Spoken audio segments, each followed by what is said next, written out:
Good afternoon, students. How shall we Good start the class?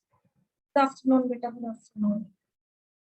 आज हम first unit का third topic करेंगे, demand of state autonomy.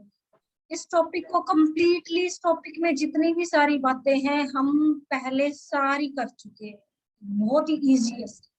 देखो, सबसे पहले तो हम डिफाइन करेंगे ऑटोनॉमी मीन्स क्या होता है, कि स्वायत्ता का मतलब क्या होता है। ऑटोनॉमी मीन्स होता है कि किसी के अंडर वर्क ना करना पड़े, कंप्लीटली इंडिपेंडेंसी हो, कंप्लीटली हम फ्री हो, इंटरनली भी और एक्सटर्नली भी। चाहे वो किसी इंडिविजुअल पर्सन के लिए यूज किया जाए, चाहे वो किसी ग्रुप के लिए, किसी संस्था के लिए, किसी सरकार के लिए, या फिर किसी राज्य के लिए। म्यूट करो अपने आप को प्लीज। जब आप घर में क्लास ले रहे हो, आपके आसपास घर वाले बोल रहे हैं, तो म्यूट करके आपको कुछ बोलना है तो चैट बॉक्स मेरे ही सेंड कर दिया करो। मैं सुनते ही हो, मेरी बोलते तो कुछ हो ही नहीं। तो ऑटोनॉमी का मतलब है कि किसी के ना तो इंटरनली ना एक्सटर्नली किसी के भी हम नियंत्रण में रह के काम ना कर पाए अपनी विल के अकॉर्डिंग। कि जो लिबर्टी होती है ना, लिबर्टी के टू एस्पेक्ट्स होते हैं, एक पॉजिटिव एक नेगेटिव। कि पॉजिटिव लिबर्टी मीन्स कि हम कोई काम करते हैं तो दूसरों के बारे में जरूर सोचते हैं, और नेगेटिव लिबर्टी का मीन्स होता है कि स्वयं के बारे में, सिर्फ स्वहित के बारे में सोचना। तो ऑटोनॉमी का एज ए वर्बल या डिक्शनरी मीनिंग है, चाहे इंटरनली या एक्सटर्नली किसी के भी इंटरफेरेंस मीन्स हस्तक्षेप के रहित काम कर।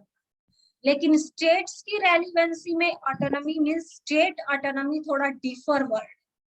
कि फेडरलिज्म जो कंट्रीज है उनमें स्टेट ऑटोनॉमी की बात की जाती है, राज्य स्वायत्ता की बात की जाती है। उसका मतलब ये नहीं है कि हम इंटरनली या एक्सटर्नली हम किसी के अधीन नहीं हो। कि राज्य को हम ये नहीं कहेंगे कि वो किसी केंद्र के अधीन, की हमारी जैसे हरियाणा है, हरियाणा एक अलग ही देश है, कि हर एक स्टेट एक अलग अलग कंट्री नहीं। हम एक सेंटर के अधीन है, हम उस स्वतंत्रता या एक अलग प्रभुसत्ता सोवर्जिनिटी की बात नहीं करते हैं। हम सिर्फ राज्य स्वायत्ता स्टेट ऑटोनॉमी में बात करते हैं कि राज्यों के ऊपर केंद्र का नियंत्रण या केंद्र का हस्तक्षेप ना हो।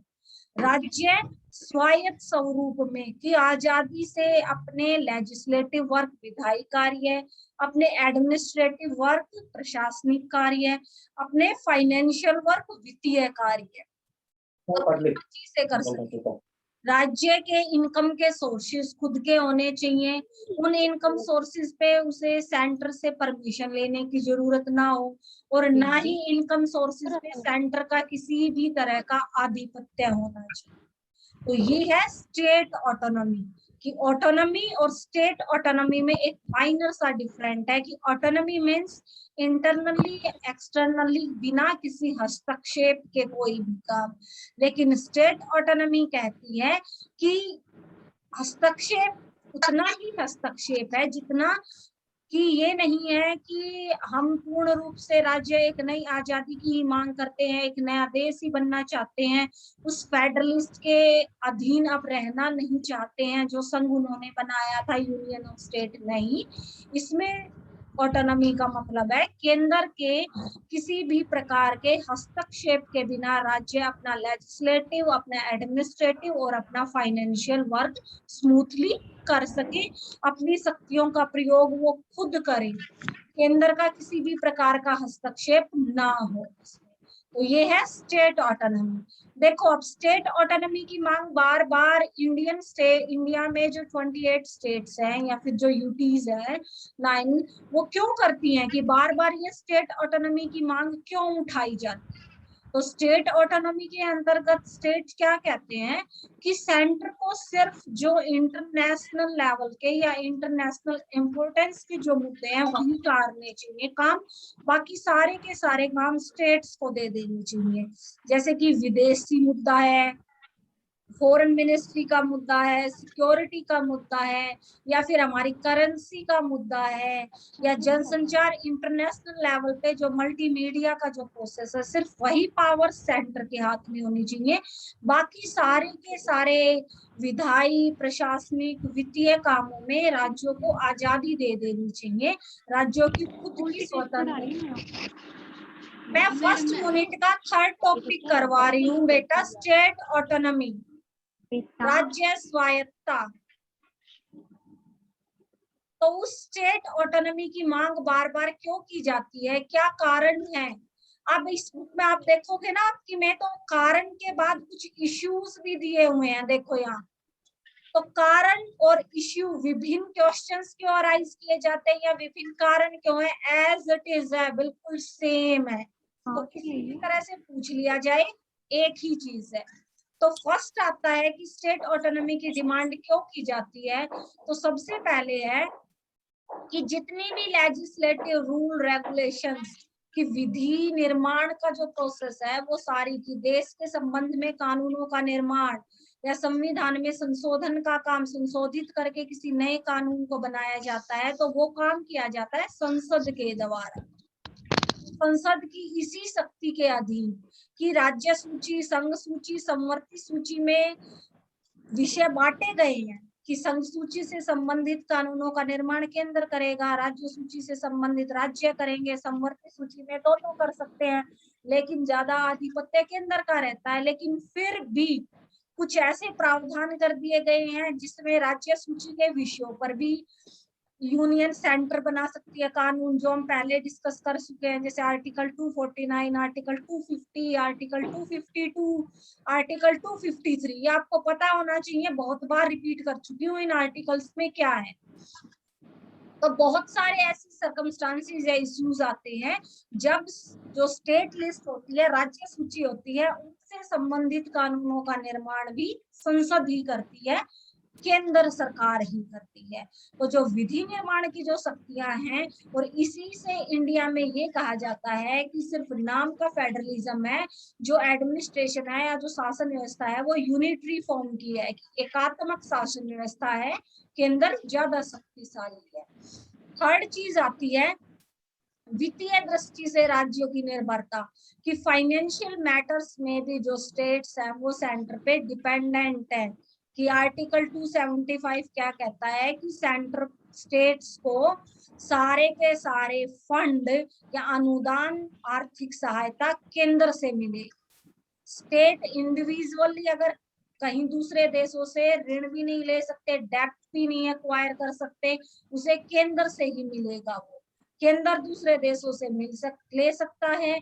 और अगर राज्य ने अपना पहले का हिसाब किताब पूरा नहीं किया है अकॉर्डिंग टू जो शक्ति समझौता हुआ था केंद्र राज्य के बीच फाइनेंशियल मैटर का, तो ऋण देने से केंद्र सरकार मना भी कर सकती है।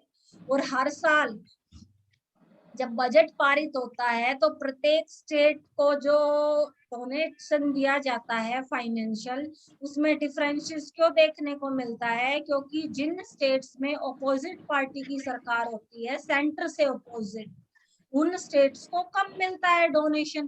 तो भेदभाव होता है वित्तीय मुद्दों में कि फाइनेंशियल जो आर्थिक सहायता का जो बंटवारा किया जाता है उसमें भी भेदभाव किया जाता है। इसीलिए स्टेट्स बार बार स्टेट ऑटोनॉमी की डिमांड करते हैं, राज्य स्वायत्ता की डिमांड करते हैं कि उनके खुद के उत्पादन साधनों पर उनका आधिपत्य होना चाहिए, खुद उसको वो यूज कर सके। नेक्स्ट आता है अखिल भारतीय सेवाएं और राज्यपाल। अब सबसे पहले हम कहते हैं राज्यपाल। राज्यपाल को अपॉइंट करता है राष्ट्रपति, और किसके परामर्श से? केंद्रीय सरकार के परामर्श से। और अब जिस राज्य में केंद्र सरकार मीन्स बीजेपी की है, राज्य में कांग्रेस की सरकार है, वहां राज्यपाल अपॉइंट करना है प्रेसिडेंट को, तो वो केंद्र से विचार विमर्श करेगा, तो केंद्र तो बीजेपी के व्यक्ति को अपॉइंट करने की कहेगी। लेकिन वहां पर सरकार है किसी और पार्टी की, तो अपने आप वहां मतभेद रहेंगे। वो राज्यपाल जो उस राज्य का संवैधानिक मुखिया बनेगा, वो केंद्र के एजेंट के रूप में काम करेगा वो वहां पे, ना कि उस राज्य की भलाई के रूप में। सेकंड बात करते हैं ऑल इंडियन सर्विसेज की, जिसमें IAS, IPS, IFS ऑफिशियल्स आते हैं।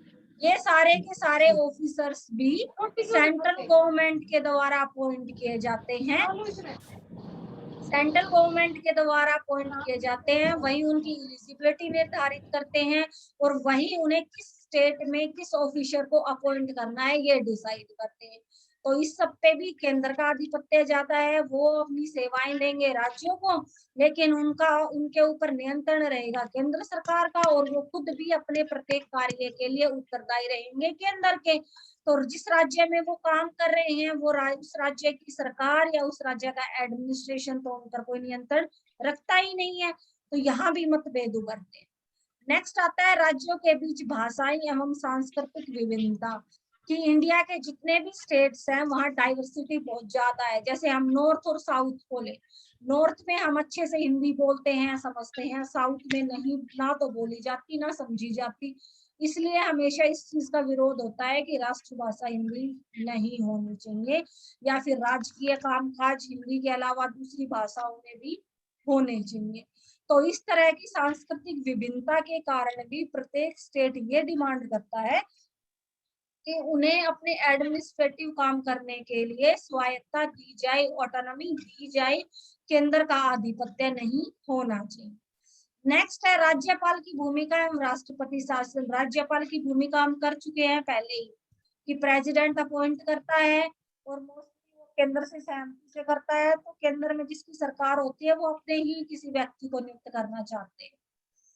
ये राष्ट्रपति शासन, कि जो दूसरे फेडरलिस्ट कंट्री हैं जैसे अमेरिका, ऑस्ट्रेलिया, स्विट्जरलैंड, उन सब में केंद्र को यह शक्ति प्रदान नहीं है कि वो राज्य की स्वायत्ता को समाप्त कर दे। जैसे कि वहां अवशिष्ट विषयों पर जो कानून बनाने का अधिकार होता है वो राज्यों के पास है, लेकिन इंडिया में केंद्र के पास ये शक्ति है कि वो राज्यों की स्वायत्ता समाप्त कर देती है। और वो राज्यों की स्वायत्ता कब समाप्त करती है?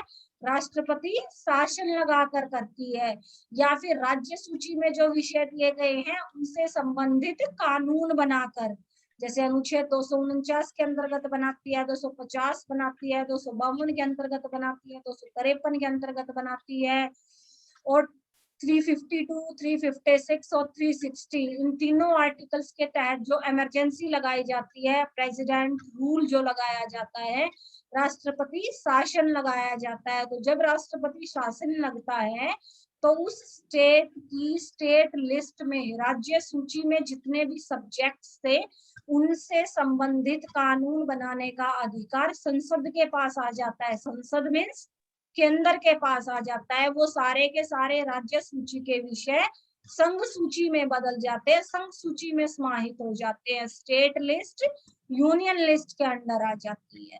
तो इससे भी स्टेट की ऑटोनॉमी प्रभावित होती है। अब राज्य के पास तो कोई इंडिपेंडेंटली काम करने का कोई भी अधिकार नहीं रहता है। नेक्स्ट आता है अंतरराज्यीय झगड़े। अंतरराज्यीय झगड़े जैसे स्टेट टू स्टेट, जैसे हरियाणा पंजाब के बीच चंडीगढ़ को लेकर है मुद्दा, महाराष्ट्र कर्नाटक को ले, महाराष्ट्र और कर्नाटक के बीच भी एक लैंड एक्वायर का मुद्दा है, मणिपुर नागालैंड के बीच भी इसी तरह का मुद्दा है, और बहुत सारा नदियों को लेकर भी मुद्दे हैं। नदी के पानी को लेकर, जैसे कावेरी नदी के पानी को लेकर तमिलनाडु कर्नाटक को है, गोदावरी के पानी को लेकर गुजरात महाराष्ट्र इनके बीच है, नर्मदा के पानी को लेकर मध्य प्रदेश महाराष्ट्र के बीच विवाद चलता रहता है। तो स्टेट्स के बीच बहुत सारे आपसी डिस्प्यूट्स चलते रहते हैं। और अब बहुत सारे जो कमीशंस अपॉइंट किए गए थे उन कमीशंस की सिफारिश पर, मेनली सरकारिया कमीशन की सिफारिश पर, जो एक इंटर स्टेट काउंसिल एस्टेब्लिश की गई थी आर्टिकल 263 के अंतर्गत, 263 के अंतर्गत जो इंटर स्टेट काउंसिल बनाई गई थी, उस काउंसिल का जो अध्यक्ष होता है या जो सदस्य होते हैं उनकी नियुक्ति केंद्र सरकार के द्वारा, संसद के द्वारा की जाती है। तो यहाँ भी बिल्कुल साफ है कि मुद्दों को सुलझाने की जिम्मेदारी केंद्र को सौंप दी गई है। मुद्दे हैं राज्य के तो सुलझाएगा केंद्र। नेक्स्ट है संसद को ही ये अधिकार प्राप्त है कि आर्टिकल फर्स्ट तो कहता है कि इंडिया यूनियन ऑफ स्टेट है, और फिर आर्टिकल 3 ये बात कहता है कि किसी भी स्टेट को मॉडिफाई करना है, उसमें किसी दूसरी स्टेट का भौगोलिक ज्योग्राफिकल एरिया जोड़ना है, या फिर किसी स्टेट की बाउंड्री को ज्योग्राफिकल एरिया कम करना है, उसके राज्य की सीमा घटानी है, बढ़ानी है। जैसे जम्मू एक स्टेट था, उस स्टेट से 2 यूटी बना दिए। तो ये सारे, जैसे कि पहले गुजरात महाराष्ट्र एक ही स्टेट था 1963 में, उसमें से गुजरात एक अलग स्टेट बना दिया। ऐसे ही 1966 से पहले हरियाणा पंजाब एक था, 66 में उसमें से एक और स्टेट हरियाणा बना दिया। तो ये सारे काम करने का अधिकार केंद्र के पास है, संसद करती है कि नया राज्य बनाना है, राज्य की सीमा घटानी है, बढ़ानी है, सारा का सारा काम केंद्र के नियंत्रण में होता है। राज्यों को इस चीज से संबंधित कोई भी निर्णय या अधिकार प्राप्त नहीं होता है। नेक्स्ट आता है, राज्यसभा में सभी राज्यों को समान प्रतिनिधित्व नहीं है। अब देखो, हरियाणा में राज्यसभा की सीटें हैं 5, यूपी में है 31। तो वो डिस्ट्रीब्यूशन डिफर कैसे है? क्योंकि राज्यसभा की सीटें जो 4th अनुसूची है, 4थी अनुसूची में राज्यसभा की सीटों को निर्धारित किया गया है इंडियन कॉन्स्टिट्यूशन में। और वो किसके अकॉर्डिंग किया गया है? वो पॉपुलेशन के अकॉर्डिंग किया गया है, जनसंख्या के अकॉर्डिंग। कि जब कॉन्स्टिट्यूशन इम्प्लीमेंट किया गया था तो 10 लाख जनसंख्या पे एक सीट निर्धारित की गई थी। यूपी का ज्योग्राफिकल एरिया हरियाणा से बड़ा है, वहां पॉपुलेशन भी ज्यादा है, तो वहां राज्यसभा सीटें ज्यादा है, यहाँ कम है। और उसके बाद इन राज्यसभा सीटों के ही कारण, क्योंकि राज्यसभा राज्यों का सदन है, राज्यसभा के सदस्यों का चुनाव किया जाता है प्रत्येक राज्य की विधान सभा के सदस्यों के द्वारा। अब जहां विधानसभा की सीटें ज्यादा होंगी, ऑब्वियसली वहां राज्यसभा की सीटें भी ज्यादा होंगी, क्योंकि जितने 10 लाख की जनसंख्या पे एक सदस्य को जो नियुक्त करने के प्रावधान है, उसी हिसाब से। तो ये जो अलग अलग डिस्ट्रीब्यूशन है, इसी वजह से जिन राज्यों की सीटें राज्यसभा में ज्यादा होती हैं, उनका आधिपत्य होता है वहां पे। और वो निर्णय में या किसी भी बात का निर्णय पारित करवाने में, या कोई भी निर्णय 2/3 बहुमत से लिया जाना है राज्यसभा में, तो बड़ा महत्व रखता है उनका निर्णय। और केंद्र उन्हीं राज्यों को ज्यादा अहमियत प्रदान करता है, राज्यसभा। नेक्स्ट है, राज्यों के अपने संविधान नहीं है। जैसे कि फेडरलिस्ट कंट्री अमेरिका और स्विट्जरलैंड है, वहां प्रत्येक स्टेट को ये ऑटोनॉमी दी गई है कि वो अपना कॉन्स्टिट्यूशन बना सकते हैं। अमेरिका के कुछ स्टेट्स का कॉन्स्टिट्यूशन है, हमारे यहाँ ये ऑटोनॉमी सिर्फ जम्मू एंड कश्मीर के पास थी, लेकिन वो भी 2019 में आर्टिकल 370 अबोलिश कर दिया गया है, खत्म कर दिया गया है। अनुच्छेद 370 और अनुच्छेद 35 से दोनों खत्म कर दिए गए, जम्मू को स्टेट से यूटी बना दिया। तो किसी भी स्टेट के पास ये ऑटोनॉमी नहीं है कि वो खुद का संविधान बना सके, संशोधन कर सके, अपनी एक खुद की संसद या विधानमंडल के बारे में प्रावधान कर सके। यहाँ तक कि हरियाणा नहीं, भारत में तो राज्यों को अगर विधान परिषद, लेजिस्लेटिव काउंसिल भी अगर एस्टेब्लिश करानी है ना, जैसे हम चाहें कि हरियाणा में सिर्फ विधान मंडल है, एक विधान परिषद भी होनी चाहिए, तो उस विधान परिषद की सहमति के लिए सबसे पहले तो विधानमंडल में 2/3 बहुमत से हम वो प्रस्ताव पारित करेंगे और वो प्रस्ताव संसद के पास भेजेंगे। संसद में लोकसभा, राज्यसभा और राष्ट्रपति। लोकसभा में या राज्यसभा में जहां भी प्रस्तुत करेंगे वहां साधारण बहुमत से पारित होगा, फिर दूसरे सदन में पारित होगा, उसके बाद राष्ट्रपति उस पर अपने हस्ताक्षर करेगा, तब ये चीज संभव हो पाती है। और इसलिए संसद कई बार संशोधन इस प्रक्रिया की या किसी नए रूल को लागू करने की प्रक्रिया को नकार देती है पूर्ण रूप से, कि पूर्ण रूप से राज्य जो है केंद्र पर निर्भर है। नेक्स्ट है क्षेत्रीय राजनीतिक दलों का विकास, कि जो रीजनल पॉलिटिक्स है वो बहुत बड़ी है। जैसे कि हम लास्ट इलेक्शन में हमारे यहाँ 3 तरह के जो राजनीतिक दल होते हैं, उनमें 2 प्रमुख हैं। फर्स्ट आता है नेशनल पार्टीज, दूसरी आती है रीजनल पार्टीज। कि नेशनल पार्टीज तो सिर्फ 6 हैं, लेकिन रीजनल पार्टीज बहुत ही ज्यादा है। रीजनल पार्टीज तो अब 100 हो चुकी हैं। अब देखें हम, जैसे कि पश्चिमी बंगाल का लेटेस्ट एग्जांपल लें, पश्चिमी बंगाल का एक रिजल्ट डिक्लेयर हुआ है, तो पश्चिमी बंगाल में जो टीएमसी पार्टी है वो क्या है, एक रीजनल पार्टी है, लेकिन उसने वहां उसका आधिपत्य है बंगाल की राजनीति पर। इसी तरह से अकाली दल मानी वो एक रीजनल पार्टी है। तो ये जो रीजनल पार्टियां होती हैं ये फिर सेंट्रल गवर्नमेंट के गठन में भी बहुत बड़ा योगदान देती हैं, क्योंकि रीजनल लेवल पे इनका आधिपत्य होता है। अब जैसे कि टीएमसी ने बंगाल में इलेक्शन जीता, लेकिन बंगाल में जब लोकसभा का इलेक्शन होगा तब टीएमसी की सबसे ज्यादा सीटें आएंगी। तो फिर टीएमसी क्या करेगी, सेंटर की जब केंद्र की सरकार बनेगी तो वो अपने मनचाहे दल को समर्थन देगी, और उस समर्थन के एवज में जो बार्गेनिंग पॉलिटिक्स होती है कि हमें ये मंत्री पद प्रदान किया जाए, हम आपको समर्थन देंगे, वो प्रक्रिया शुरू हो जाती है। और इसमें स्टेट और इन्हीं रीजनल पार्टीज ने time to time state autonomy की बहुत बात की है। जैसे हमने केंद्र और राज्यों के बीच लास्ट जो टॉपिक था उसमें केंद्र और राज्यों के बीच तनाव की स्थिति में बहुत सारे आयोगों का गठन किया गया था ना। सबसे पहला आयोग तो प्रशासनिक सुधार आयोग, एडमिनिस्ट्रेटिव रिफॉर्म काउंसिल का गठन किया था केंद्र सरकार ने। उसके बाद जो सेकंड 1969 में राजमन्नार समिति जो आई थी, वो राजमन्नार समिति किसने बनाई थी, तमिलनाडु की ही रीजनल पार्टी थी डीएमके और एआईडीएमके, उन्होंने कि तमिलनाडु की जो सरकार थी उसने राजमन्नार समिति गठित की गई थी 1969 ने, जिसने 1971 में अपनी रिपोर्ट दी थी, और उसने बात की थी स्टेट ऑटोनॉमी की, कि राज्य सूची के विषयों को बढ़ाया जाए, केंद्र का नियंत्रण कम किया जाए, राज्यपाल का किसी राजनीतिक दल से संबंध नहीं होना चाहिए, आर्टिकल 249 खत्म कर दिया जाना चाहिए, वित्त आयोग फाइनेंशियल कमीशन एक स्वायत्त संस्था होनी चाहिए, एक स्थायी संस्था होनी चाहिए। और इसी तरह से मार्क्सवादी दल की मांग मीन्स जो 1977 में वेस्ट बंगाल की सरकार ने जो एक मेमोरेंडम पब्लिश किया था वो है। फिर अकाली दल की मांग है 1973 में जो आनंदपुरा साहिब रिपोर्ट आई थी, इसने भी इस तरह की बातें की थी। और अन्य दलों की मांग में आता है टाइम टू टाइम जितनी भी ओपोजिशन पार्टीज हुई हैं उन्होंने ये बात रखी है कि राज्यों को ज्यादा स्वायत्तता देनी चाहिए, क्योंकि राज्यों के पास वित्तीय साधन कम है, इससे वो अपना विकास संभव नहीं कर पाते हैं।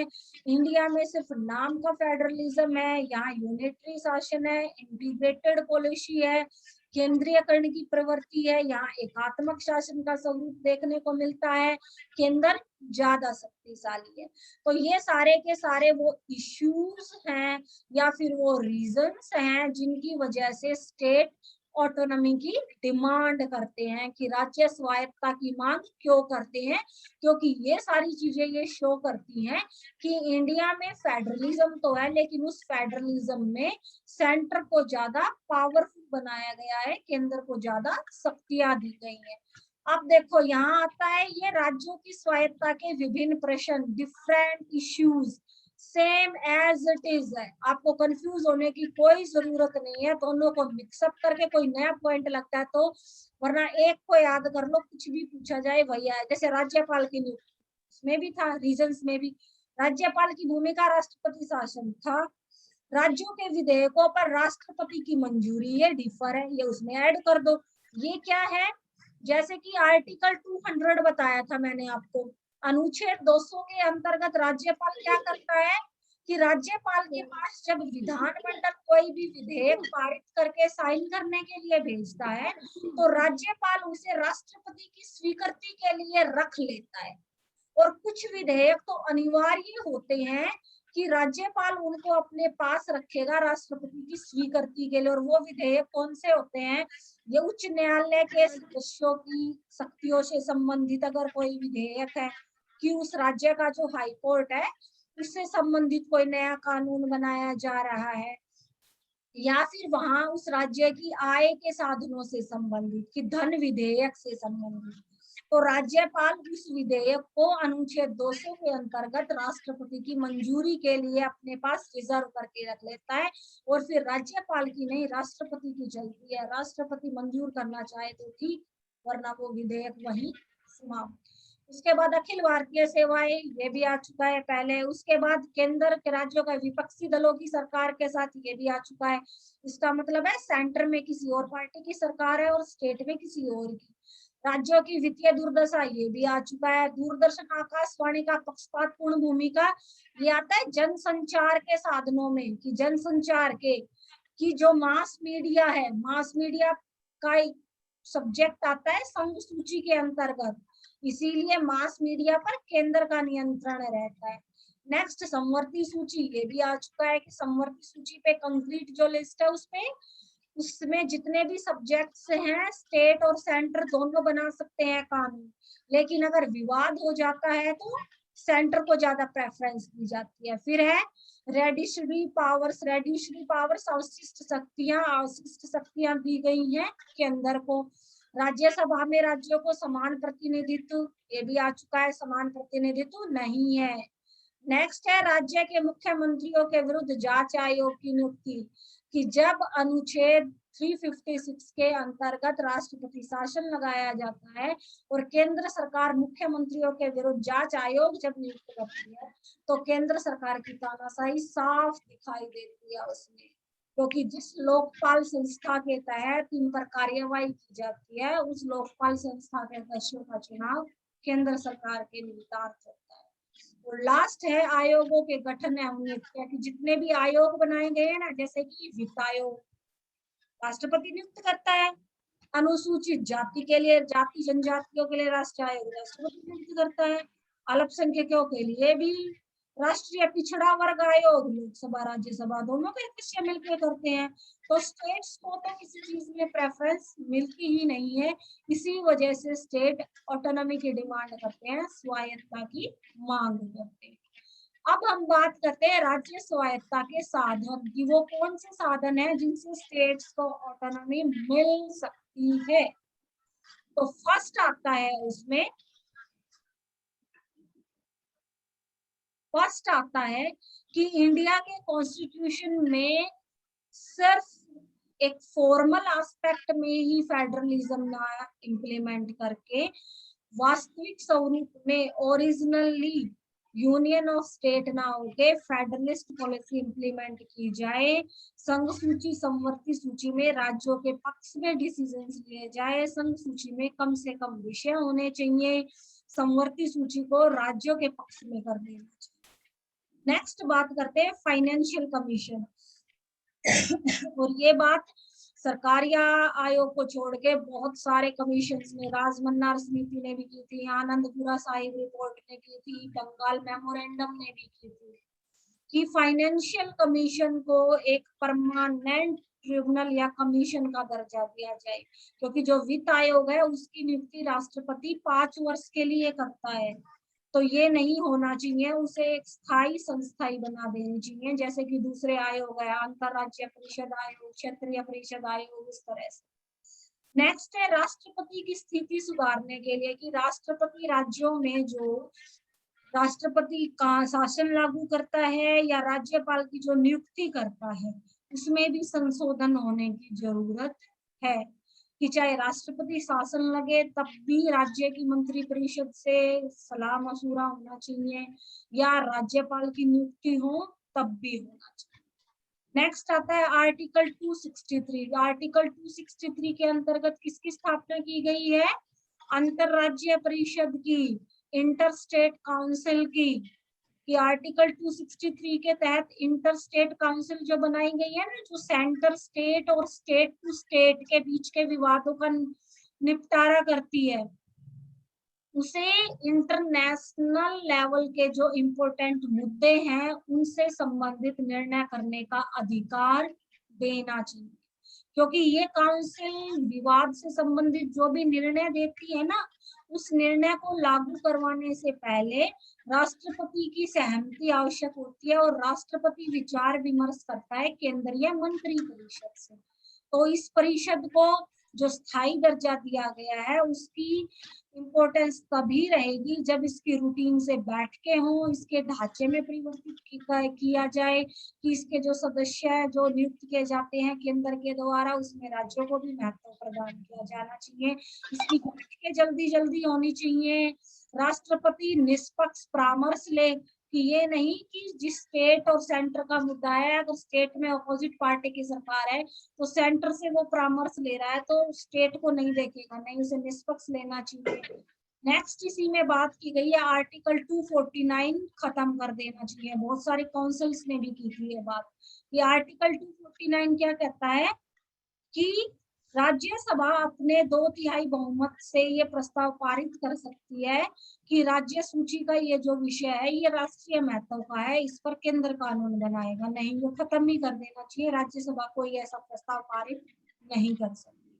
और फिर वित्त आयोग की सिफारिश से जो धन के बंटवारे को लेकर केंद्र या राज्य के बीच के जो निर्णय है उनसे संबंधित के लिए, या फिर केंद्र कोई भी निर्णय लेती है तो उसे राज्यों से परामर्श देना अनिवार्य करना चाहिए। ये सारे वो साधन है या मीन्स हैं जिनको इम्प्लीमेंट अगर कर दिया जाए तो स्टेट को ऑटोनॉमी मिल जाती है, राज्यों को स्वायत्तता मिल जाती है, केंद्र का हस्तक्षेप कम हो जाता है। अब लास्ट इसमें बचता है राज्य स्वायत्तता के पक्ष और विपक्ष में तर्क। देखो, पक्ष में तर्क क्या है कि अगर स्टेट को ऑटोनॉमी दे दी जाएगी तो ये नहीं है कि इंडिया की जो इंटीग्रिटी है, इंडिया की जो यूनिटी है, उस पर कोई प्रभाव पड़ेगा, कोई प्रभाव नहीं पड़ेगा। सेकंड, इससे केंद्र की अनुदान प्रक्रिया की, केंद्र जो स्टेट्स को फाइनेंशियल हेल्प देता है उसमें भी कोई भेदभाव जो किया जाता है वो समाप्त हो जाएगा। नेक्स्ट बात करता है कि केंद्र और राज्यों में जब अलग अलग दल की सरकार होती है तो दूसरे दल की, सेंटर से अपोजिट सरकार जिन राज्यों में होती है उनके साथ जो भेदभाव किया जाता है वो भेदभाव समाप्त हो जाएगा अगर स्टेट्स को ऑटोनॉमी दे दी गई। नेक्स्ट, अगर स्टेट को ऑटोनॉमी दी जाएगी तो विकास भी संतुलित होगा, सभी स्टेट्स अपनी भलाई के लिए या विकास ज्यादा बेहतर तरीके से होगा। कि जब ये कहा जाता है ना कि स्टडी का सबसे बेस्ट तरीका है सेल्फ स्टडी, कि अगर हम कोई चीज हमें समझ नहीं आ रही, जैसे कि हम जब स्कूल लेवल पे थे अनसीन पैसेज वगैरह, एक बार रीड करने से समझ लो, दोबारा रीड करो, तीसरी बार रीड करो, जब हम एक ही चीज को बार बार रिपीट करते हैं तो उनकी वर्डिंग्स ऐसे मेमोराइज्ड या मेस्मराइज्ड हो जाती है कि ब्रेन में, कि अपने आप इस चीज को हम, जैसे छोटे बच्चों को पढ़ाया जाता है काउंटिंग या कुछ भी सिखाया जाता है, बार बार उनका रिवीजन क्यों होता है, एक ही वर्ड को वो 3 या 4 टाइम्स क्यों रिवाइज करते हैं, वो यही तरीका है कि खुद उस चीज को उनके इंटरनल ब्रेन में एक तरह से बिल्कुल डाल देना। तो इसी तरह से जब राज्य खुद का उत्तरदायित्व तो समझेंगे, उनके पास संसाधन होंगे, केंद्र पर निर्भरता नहीं होगी तो विकास ज्यादा होगा। नेक्स्ट, केंद्र पर जब राज्यों की आश्रितता कम होगी तो राज्य व्यय के साथ साथ आमदनी में बढ़ावा करेंगे, अपना उत्तरदायित्व तो समझेंगे और केंद्र का कार्यभार भी कम होगा। और जो लोकतांत्रिक राज्यों की जो अवधारणा होती है ना, कल्याणकारी राज्य की अवधारणा, वो वास्तविक रूप में सत्य होगी, सभी राज्य कल्याणकारी अवधारणा के अनुरूप ही काम करेंगे। अब है इसके विपक्ष में तर्क कि क्या क्या रीजंस है जिनकी वजह से स्टेट ऑटोनॉमी नहीं दी जा सकती। तो सबसे बड़ा रीजन तो यही है कि अगर स्टेट ऑटोनॉमी दी गई तो जो रीजनल पार्टीज हैं जिनका प्रभुत्व होता है राज्यों में, वहां के जो मुख्यमंत्री हैं वो एक तरह से तानाशाही बन जाएंगे। और जब तानाशाही बढ़ेगी तो देश की अखंडता पे प्रभाव पड़ेगा। हर कंट्री, जैसे कि अब साउथ डिमांड करता है कि हिंदी राष्ट्रभाषा ना हो, तो थोड़े दिनों में फिर साउथ ये डिमांड करेगा कि साउथ के जितने भी कंट्रीज हैं वो मिलकर एक नया राष्ट्र बनाए। तो राष्ट्र और दूसरी राष्ट्रीय एकता खंडित होती है कि पूरा देश जो एक, कुछ ऐसी चीजें होती हैं जिसमें जैसे कि नागरिकता है, हम अलग अलग स्टेट के नागरिक ना होके भारत के नागरिक है, हमारी राष्ट्रीयता एक है, हमारी राष्ट्रभक्ति एक है, हमारी राष्ट्रभाषा एक है, हमारी राष्ट्रीय संस्कृति चाहे अलग अलग है, लेकिन हम एक राष्ट्रभाषा, एक राष्ट्रीय एकता, एक राष्ट्रीय नागरिकता के अधीन जो रहते हैं वो समाप्त नहीं हो। नेक्स्ट है, अगर स्टेट्स को ऑटोनॉमी दे दी जाती है तो हर एक स्टेट के जो निजी हित या स्वार्थ है, जैसे स्टेट्स के बीच विवाद भी है ना, नदी के पानी को लेकर भी है, जमीन के हिस्से को लेकर भी है, तो वो विवाद बहुत ज्यादा बढ़ जाएंगे। क्योंकि अगर किसी भी विवाद के निवारण के लिए एक मध्यस्थ की आवश्यकता जरूरी है और उस मध्यस्थ के हाथ में या मीडिएटर के हाथ में पावर्स होनी जरूरी है, तभी दोनों स्टेट्स उस चीज को माने। नेक्स्ट आता है कि स्टेट ऑटोनॉमी बात करती है कि स्टेट ऑटोनॉमी में जब ज्यादा उनके पास उत्तरदायित्व आएगा वो ज्यादा विकास करेंगे, ऐसा निश्चित रूप से नहीं कहा जा सकता, क्योंकि जब व्यक्ति के हाथ में पूरी की पूरी, और यही बात राज्य के रूप में भी लागू होती है, सारी शक्तियां उन्हें खुद दे दी जाएंगी, तो क्या पता वो अपना विकास के बजाय अपने नाश की तरफ बढ़ जाए। और नेक्स्ट आता है, जहां तक राष्ट्रपति शासन की बात है कि आर्टिकल 352, 356 या 360 के तहत जो राष्ट्रपति शासन लगाया जाता है, तो वो लगाया ही उन परिस्थितियों में जाता है जब राज्य सरकार शासन चलाने में असमर्थ होती है। तो ऐसी परिस्थितियों में एक एकीकृत शासन की ही आवश्यकता होती है, जिससे कि प्रशासनिक व्यवस्था सुधारी जा सके या कोई भी बड़ी हानि होने से रोकी जा सके। और नेक्स्ट, जो राजमन्नार समिति तमिलनाडु सरकार ने जो बनाई थी 1969 में बनाई थी, ये 71 में इसने अपनी रिपोर्ट दी थी, इसमें 70 मेंशन है, 70 इसीलिए कि दोनों का मिड ले लिया कि 69 में बनी, 71 में रिपोर्ट। अगर इसकी बात मान ली जाती है तो फॉरेन मिनिस्ट्री के मुद्दे या फिर योजना उद्योग सारे अगर राज्यों को प्रदान कर दिए जाते, तो इंडिया का जो अखंडता है या जो संविधान की जो आत्मा है, संविधान की आत्मा मीन्स भारत को एक सुदृढ़ आधार प्रदान करने के लिए सभी राज्यों को एक संघ के नियंत्रण में जो रखा गया था, वो भावना या संविधान की वो भावना पूर्ण रूप से खंडित हो जाती है, संविधान की अवहेलना होती है। तो यहाँ पर स्टेट ऑटोनॉमी का टॉपिक हमारा हो जाता है कंप्लीट, बिल्कुल इजी है, सारा का सारा हम पहले कर चुके हैं, किसी को अगर कोई डाउट है तो पूछो, कोई डिफिकल्टी नहीं है, सारा का सारा पहले हो चुका है।